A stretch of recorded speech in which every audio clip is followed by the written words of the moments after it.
लैला मजनू, हीर Ranjha, Romeo Juliet, इनकी मोहब्बत की कहानियां तो बहुत मशहूर हैं, मगर आज जिस प्यार की हम बात करने वाले हैं वो तो अमर है। ये कहानी है मियां मोहम्मद नवाज शरीफ की और इन्हें शदीद प्यार है मोटरवे मंसूबों से।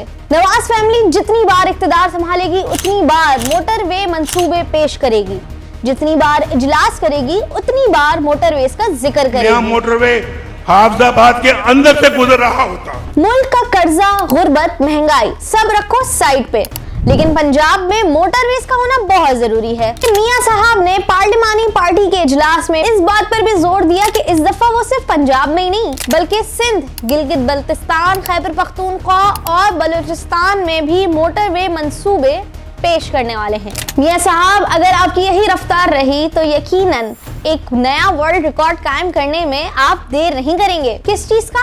सबसे ज्यादा मोटरवे बना